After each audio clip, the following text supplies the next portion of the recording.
Il y a quelques dimanches, le dimanche le 7 avril pour être plus précis, nous avons commencé à réfléchir sur le psaume 139. Je ne sais pas si vous étiez là, mais ce dimanche-là, nous avons vu comment David s'émerveillait de la omniprésence et de l'omniscience de Dieu. À ce moment-là, nous avons mis l'accent sur ce que ces deux attributs de Dieu apportent concrètement à nos vies. Parce que parfois, on aime discuter dans le sens de la théologie, c'est quoi l'omniscience de Dieu, c'est quoi l'omniprésence, et on va essayer d'entrer dans le détail de qu'est-ce que ça veut dire, et ça devient trop. On a parlé concrètement, c'est-à-dire que c'est le Dieu qui est toujours là à nos côtés, le Dieu qui est toujours avec nous et qu'il connaît aussi l'avenir, il nous connaît très bien. Et ce matin, nous poursuivrons notre réflexion sur le psaume 139. Et dans la deuxième partie de ce psaume, ce qu'on va réfléchir ce matin, David va à nouveau s'émerveiller de quelque chose. Mais maintenant, c'est dans la grandeur encore de Dieu, mais il s'émerveille du fait que Dieu est le Seigneur de la vie.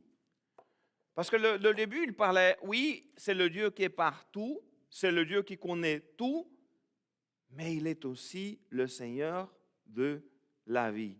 Parce que Dieu, c'est celui qui donne la vie. Le Seigneur est celui qui tient nos jours entre ses mains. Le Seigneur est celui que peut mettre fin au mal. Le Seigneur est aussi celui qui peut nous guider sur le bon chemin, parce qu'il est le Seigneur de la vie. Alors, prions le Seigneur pour commencer la réflexion sur le psaume 139. Merci Seigneur pour l'occasion que nous avons ici d'écouter ta parole. Merci pour ta parole. Merci pour ton Saint-Esprit qui nous guide, qui nous montre ta volonté et qui nous fait comprendre ta bonne parole. Merci pour chaque personne qui est là, que notre cœur soit ouvert à recevoir, à comprendre ta bonne parole. Au nom de Jésus.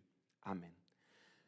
Alors, la première chose qu'on va voir dans ce psaume, c'est que Dieu, c'est celui qui nous a créés. Alors, si on parle de la création, que Dieu est celui qui nous a créés, on va avant tout, on va parler de la Genèse. Parce que ça, c'est quelque chose qu'on connaît bien. Parce qu'il est à l'origine de l'humanité. Lisons le verset 26 et le 27. Puis, Dieu dit, faisons les hommes de sorte qu'ils soient notre image, qu'ils nous ressemblent, qu'ils dominent sur les poissons de la mer, sur les oiseaux du ciel, sur les bestiaux, sur toute la terre et sur tous les reptiles et les insectes. Dieu créa les hommes de sorte qu'ils soient son image. Oui, il les créa de sorte qu'ils soient l'image de Dieu. Il les créa hommes et femmes.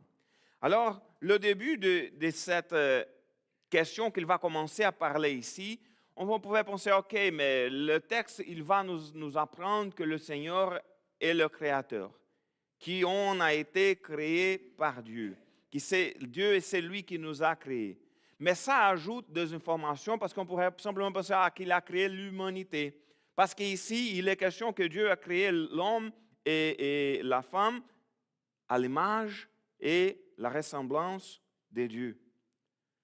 Alors, ce n'est pas simplement le début de l'humanité, mais ce psaume, il va entrer dans le détail, dans la vie de chacun d'entre nous. On ne parle pas simplement d'Adam et Ève, on parle de chacun d'entre nous. Et c'est ça la différence entre penser, entre parler que Dieu est à l'origine de l'humanité et parler qu'il est à l'origine de la vie de chacun d'entre nous. Pour ça, on va lire alors le psaume 139, le verset 13. Ce matin, pour le texte du psaume 139, on va utiliser la version de Louis II, la version 21, que c'est une version plus moderne de Louis II, parce que je lisais, je ne sais pas si vous faisiez la même chose, mais moi, à cause de la langue, lorsque je vais étudier un texte biblique, j'ai l'habitude de le lire en plusieurs versions différentes pour comprendre davantage l'idée. Et ça, c'est un bon exercice. Je le faisais déjà en portugais. Je lisais 3-4 versions avant de préparer un texte. Si vous ne pouvez pas le lire en hébreu ou en grec, c'est une bonne idée de faire la comparaison des traductions pour comprendre mieux l'idée. J'ai appris, j'ai pensé que la façon que la Bible de Louis II a traduit ce chapitre-là, c'est plus précis.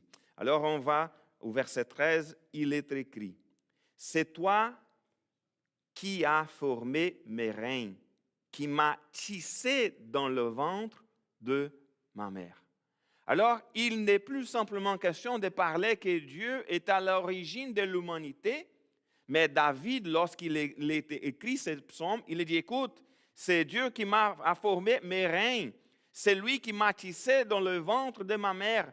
Il n'est pas simplement question de la création au début de l'humanité, mais il est question que la vie de chacun d'entre nous est dans la main de Dieu depuis le début. Il est le Seigneur de la vie depuis le début, depuis la conception. Il est là. C'est lui qui nous a créés. C'est lui qui nous a... Pour moi, cette expression, c'est bien intéressant. C'est qui m'a tissé dans le ventre de ma mère. Comme c'était quelqu'un qui faisait un tissu, il avait commencé à tisser. Il nous a mis dans le ventre de notre mère. Et ça, c'est important parce que la vie, elle dépend de Dieu. Depuis le début. Il n'est pas simplement question, ah non, ça c'est une expression quand même commune au Brésil, de dire, ah non, le jour de la mort de chaque personne est dans la main de Dieu, on ne peut pas changer ça. Alors, il parle souvent de la mort, mais la vie aussi, elle commence par les mains de Dieu. La parole nous dit que les enfants sont quoi?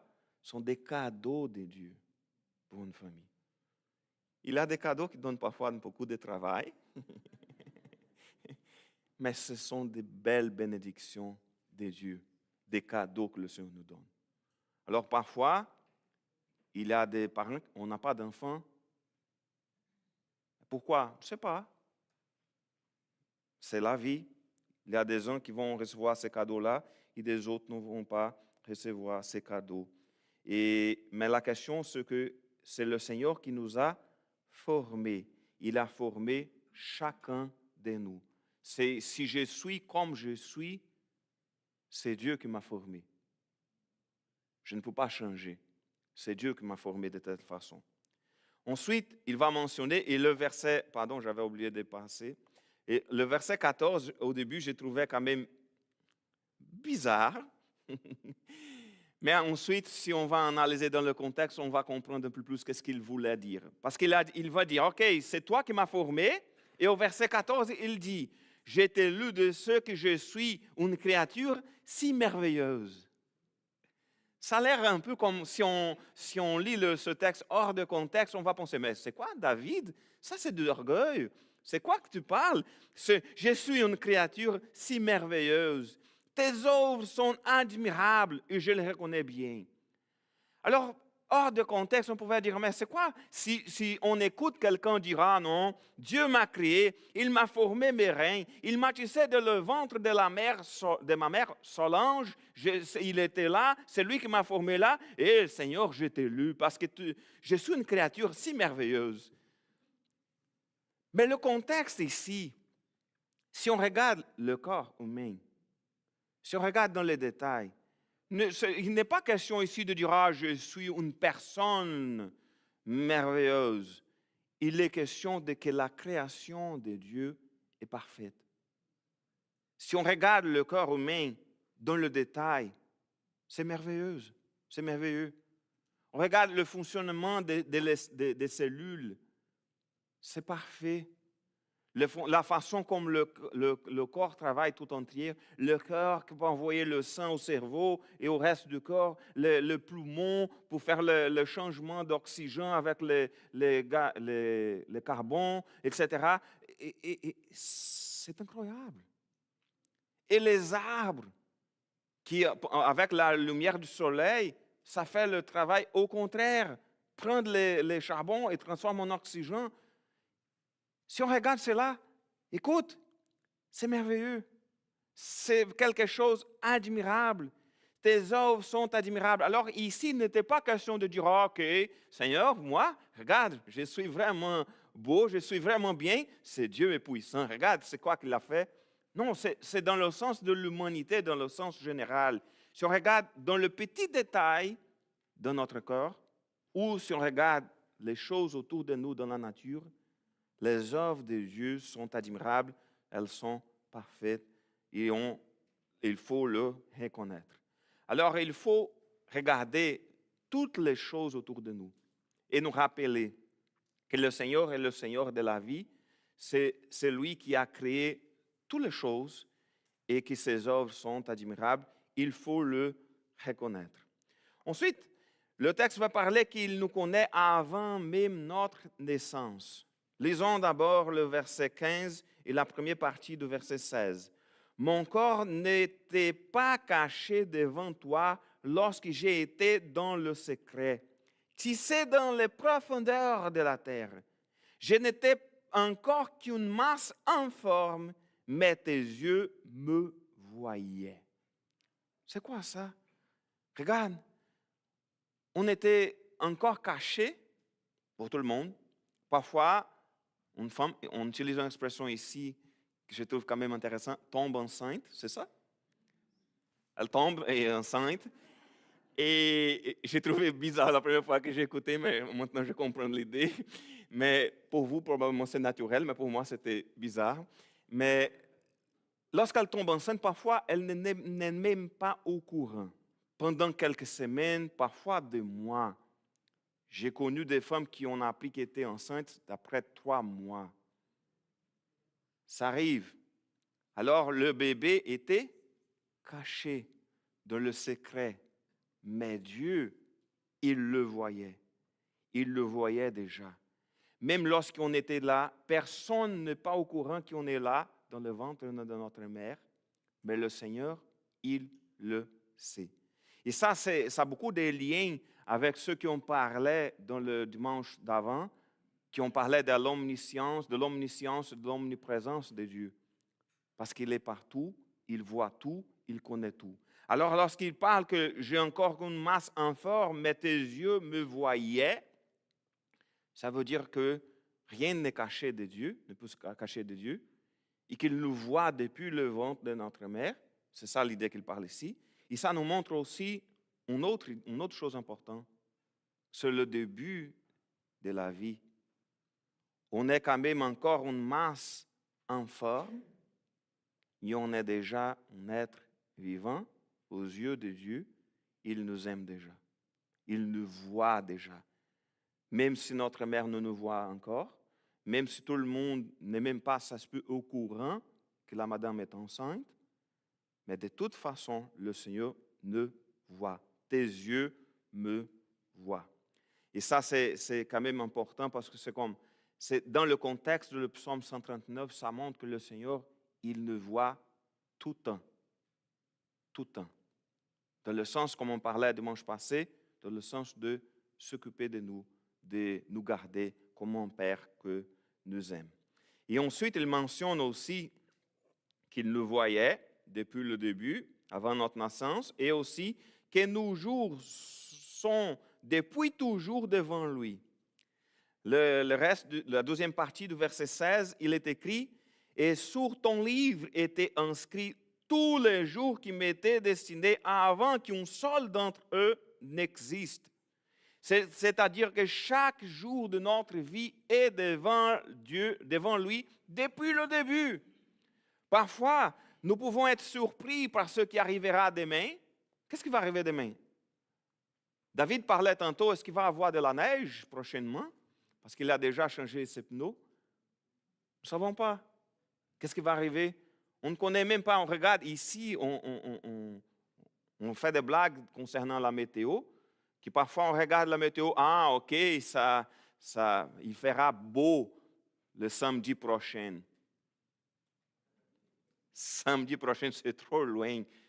Je me rappelle lorsque je suis arrivé ici, le premier mois que j'étais là, c'était la première journée, Vincent a dit, écoute Eduardo, j'aimerais t'amener pour cueillir des pommes. Je ne me rappelle plus le nom d'endroit, mais la Croix, je crois. C'était pour des pommes. Il m'a dit, écoute, mais je ne sais pas comment ça va la météo demain. Demain matin, on regarde la météo et on va voir si ça sera toujours beau pour y aller. Et j'ai pensé, mais quoi? On regarde aujourd'hui la météo et c'est correct, mais non, ça change. Et j'ai appris ici que ça change vraiment. Et dans ma région, ça ne change jamais. On peut regarder un mois d'avance, on sait que c'est ce qui va arriver, mais ici, on ne peut pas prévoir. Mais on ne sait pas ce qui va passer demain, on ne sait pas ce qui va passer cet après-midi. Je ne parle plus du climat, je parle de toutes les choses. Je ne parle plus de météo. Mais on est parfois surpris pour ce qui arrivera, mais Dieu ne le sera jamais surpris. Parce que tous les jours de notre vie sont devant ses yeux depuis le début. Il n'est pas question de penser, qu'est-ce qui va arriver? Est-ce que Dieu est toujours au contrôle? Est-ce que la situation va tourner? Est-ce que ça va être trop difficile? Comment on va régler les choses? On peut avoir beaucoup d'anxiété parce qu'on ne connaît pas l'avenir, mais le Seigneur, il connaît. Il connaît tout. Chaque jour devant lui. Nous pouvons être surpris, mais Dieu ne sera pas. Nous n'étions pas encore nés et Dieu savait déjà que chacun d'entre nous serait ici ce matin. Il savait. Au jour de ta naissance, il savait qu'aujourd'hui, quelle date aujourd'hui? Le 21, c'est un férié aujourd'hui au Brésil, le 21 avril, chacun d'entre nous serait ici ce matin. Dans mon enfance, quand j'étais petit, je n'ai jamais pensé d'être un pasteur. Jamais. Mais le Seigneur, il savait. Je n'ai jamais pensé d'apprendre le français. Je ne vais pas mentionner que je faisais des blagues avec les Français, parce qu'il y a quelques Français ici. Mais on disait non, ça c'est... Non, je ne vais jamais parler français. On fait des blagues au Brésil, je ne vais pas vous mentionner. Mais on faisait des blagues avec le français. Jamais. Je suis là. Vous jamais peut-être imaginé d'être dans une église. J'ai connu beaucoup de monde au Brésil qui disait, je ne vais jamais entrer dans une église évangélique. Jamais. Quelques années plus tard, la personne est là, donne sa vie à Jésus, se faire baptiser, parce que la vie, on ne connaît pas l'avenir, mais le Seigneur, il connaît tout. Tout. Il sait depuis l'éternité les jours où vous êtes devenu chrétien. Est-ce que vous vous rappelez la journée où vous êtes devenu chrétien? Moi, je ne me rappelle pas. Parce que ça fait... Je sais que c'était à la fin des années 88. C'était en 88. Je n'ai aucune idée de la date. Je sais que je me suis fait baptiser en 89 et c'est tout. La date de baptême, je le sais, c'était le 26 février 1989. Mais les autres, ma conversion, etc., je n'ai aucune idée. Aucune idée. Alors, si on regarde, il connaît même les jours de notre mort. Il n'y a rien qu'on peut faire, on ne connaît pas. Et je crois que ça serait trop difficile de savoir la journée de notre mort. Imaginez-vous, non, ça s'approche. Non, ce n'est pas une bonne idée. Ça devenait trop difficile, mais le Seigneur, il le sait parce qu'il a le contrôle de la vie. Et dans cette information-là, après parler ça, ce qu'il va mentionner au verset 17, que tes pensées, ô Dieu, me semblent impénétrables, que leur nombre est grand. Comment les compter? Elles sont plus nombreuses que les grains de sable. Je me réveille et je suis encore avec toi.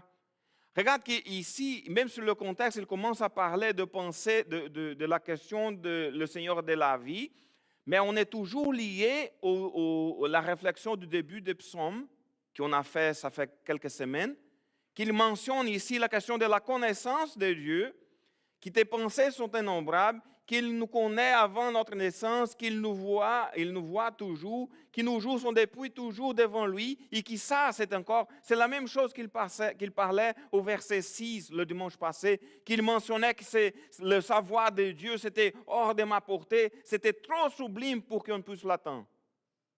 C'est trop sublime, c'est trop pour nous. Comment il connaît tous les jours? Comment il nous voit au ventre de notre mère? Il sait tout ce qui va se passer pendant notre vie. Ici, c'est important de souligner qu'on n'a pas en train de parler de la question de destin, qu'il va faire accomplir chaque chose dans chaque moment, comme j'ai déjà mentionné une fois, d'une vision de calviniste extrême, qu'une personne disait qu'il était en train de réparer son avion en Amazonie, ces avions qui sont dans la rivière, qui vont, comment ça s'appelle ça? Hydravion. Un hydravion. Il était un missionnaire au Brésil, la forêt, Amazonie. Il a eu des problèmes, l'hydravion sur la rivière Amazonie. Gros, beaucoup des animaux, on parle même aujourd'hui, c'est dangereux. Mais à un moment, il était mécanicien aussi, de réparer l'avion et l'outil est tombé sur l'eau. Il m'a dit, quelle était la première chose lorsque l'outil est tombé sur l'eau? Qu'est-ce que j'ai pensé? J'ai dit, il va chercher? Non. Seigneur, pourquoi t'as fait tomber l'outil sur l'eau? Honnêtement, ce n'est pas ça que ce texte parle. C'est de la connaissance. La connaissance de Dieu. Il connaît tous nos jours. Il connaît toutes les choses. Oui, il y a des choses qu'il va vraiment déterminer, qui ont été destinées, mais il y a d'autres choses qui non, qui ne sont pas déterminées par lui, mais qui simplement permettent que ça puisse arriver. Mais il connaît toutes nos décisions. Les décisions qu'on va prendre la semaine prochaine, il connaît la décision. Même si on n'est pas, même aujourd'hui au courant qu'on va prendre une décision difficile la semaine prochaine, il sait déjà même la réponse. Alors, c'est trop pour nous. Lorsqu'on parle à la fin du verset, il mentionne « Je me réveille et je suis encore avec toi ». Rappelons-nous le contexte. Il parlait qu'il c'était impossible de fuir de la présence de Dieu. Ça revient aussi. Dans le ventre de la mère, le Seigneur nous voyait. Si on va n'importe où, le Seigneur est partout. Et la dernière partie du chapitre, il va parler de la question du méchant et de comment le Seigneur, il peut aussi, oui, nous aider contre les méchants. Mais la question qu'il pose, c'est quand même intéressant. Le fera-t-il mourir? Lisons le verset 19. Ô Dieu, si seulement tu faisais mourir le méchant, homme sanguinaire, éloignez-vous de moi. Ils parlent de toi pour appuyer leurs projets criminels. Ils utilisent ton nom pour mentir, eux, tes ennemis. Regarde, Dieu pourra-t-il détruire les méchants? Il a le pouvoir, il a l'autorité, il est le roi des rois. Oui, bien sûr, il est le Dieu souverain, le Tout-Puissant. Mais il ne le fera pas. Pas avant la venue de Jésus. Pourquoi? Parce que pour que Dieu mette fin au mal d'une façon générale, il faudrait qu'il détruise toute l'humanité. C'est ça qu'on discutait tantôt à l'école de dimanche. C'est plus facile de regarder, entre guillemets, le méchant, celui qui commet des homicides, des vols, etc. Ah, ça c'est le méchant, mais non, moi, mais je suis une belle personne, je suis une créature merveilleuse, comme disait David tantôt. Non, on est méchant, notre cœur est méchant. Même si on n'est pas capable parfois de faire quelque chose de plus grave selon la société, on fait des choses tellement graves devant Dieu.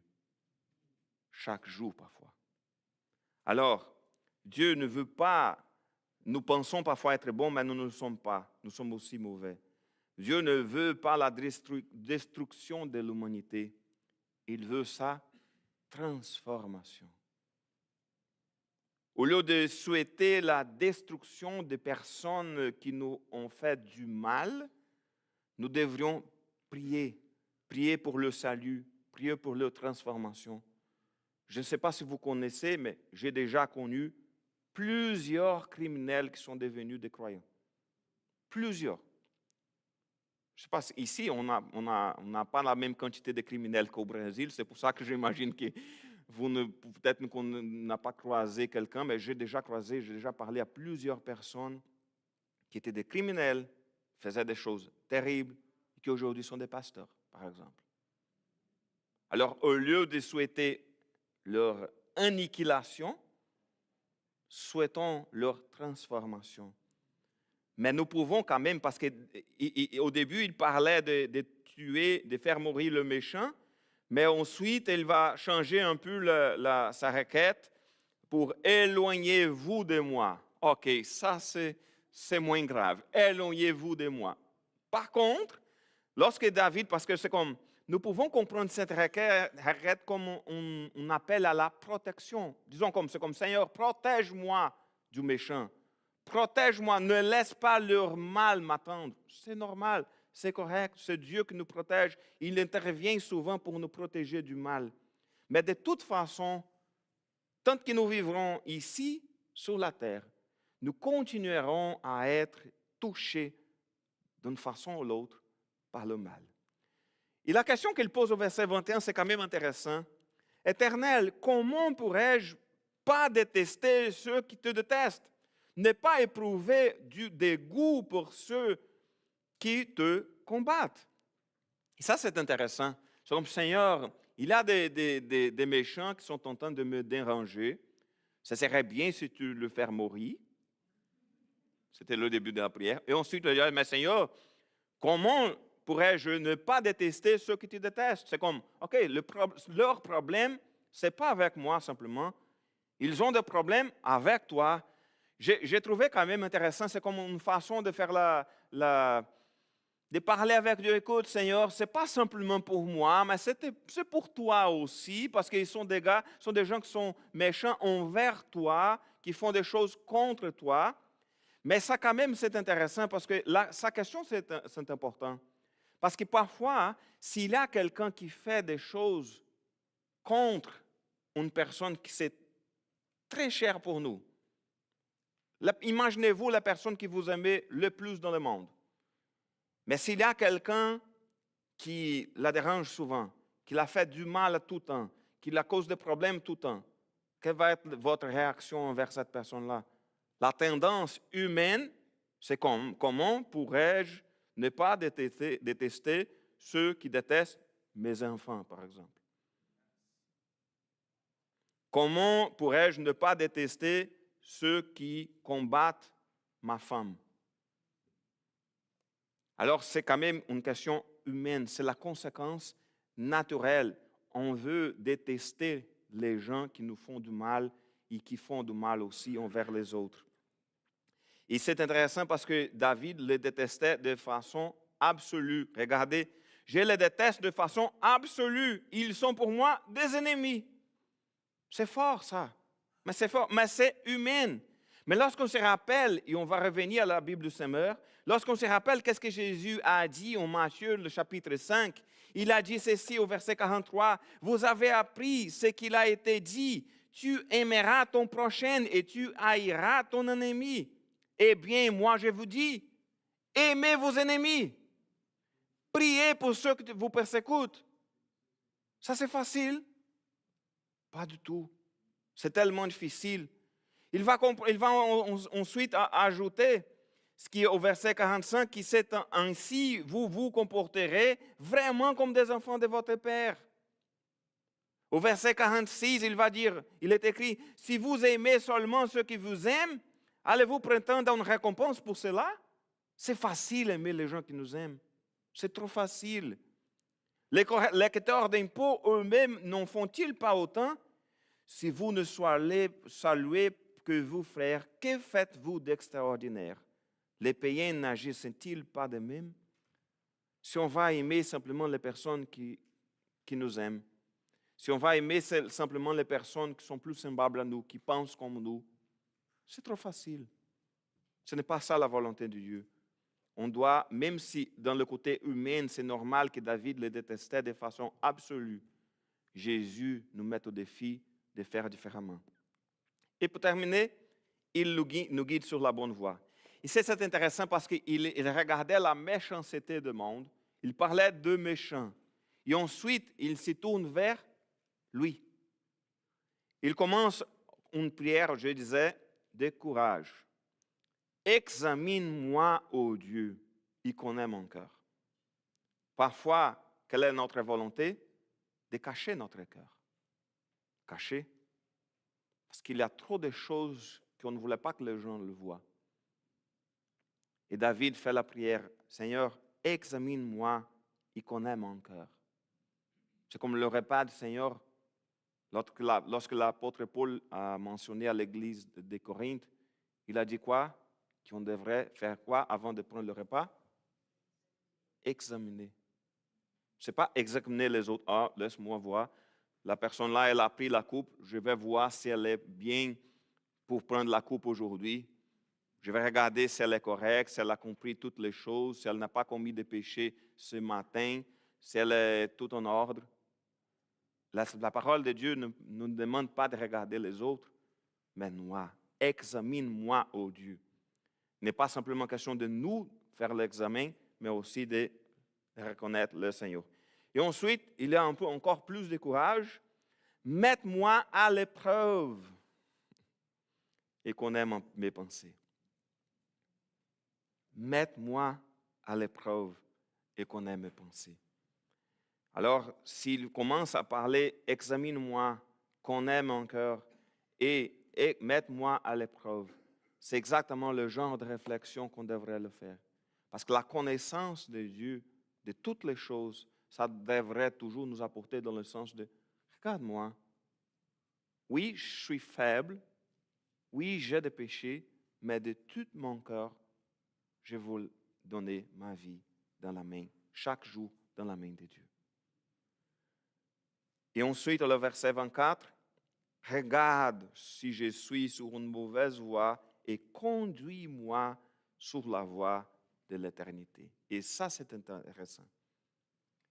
Le but de demander au Seigneur de examine-moi, de connaître mon corps, de mettre moi à l'épreuve, n'est pas simplement pour que Dieu puisse regarder, voilà, il a des péchés, il a des problèmes dans ta vie. C'est, écoute, regarde, si je suis sur une mauvaise voie, et conduis-moi, c'est-à-dire aide-moi, Seigneur, à retourner sur la bonne voie. Aide-moi à marcher selon ta volonté. Aide-moi à voir les péchés que parfois j'essaie de cacher. Aide-moi à voir les problèmes qui sont dans ma vie, les problèmes qui sont dans mon cœur. Et aide-moi à marcher selon ta volonté. Parce que ça vient de lui. Ça ne vient pas de nous. Ce n'est pas à nous de « OK, je vais réussir, je vais accomplir, je suis un bon chrétien, je mérite la photo comme le magasin, parfois l'employé du mois, de chrétien du mois au coin de l'église pour montrer que je suis un bon chrétien. » Non, on est méchant. On a des problèmes. On a besoin de l'aide de Dieu pour changer notre cœur. Mais c'est quoi la bonne nouvelle? Il n'est pas question de qu'on puisse nous-mêmes agir de cette façon. La bonne nouvelle, c'est que Jésus est mort pour nos péchés. Oui, nous avons des problèmes, nous avons des péchés, mais le Seigneur, il a donné sa vie pour nous. Alors qu'on puisse faire cet examen, regarder notre cœur et demander au Seigneur, guide-moi, conduis-moi sur la voie de l'éternité et pardonne-moi mes péchés, pardonne mes péché. Parce que Jésus, il a vaincu la mort, il a donné sa vie. Et grâce à son sang, nos péchés sont pardonnés et nous avons la paix avec Dieu. Alors, on va prendre le repas du Seigneur. On ne va pas distribuer les éléments, comme j'ai déjà mentionné. Est-ce que tout le monde l'a pris déjà?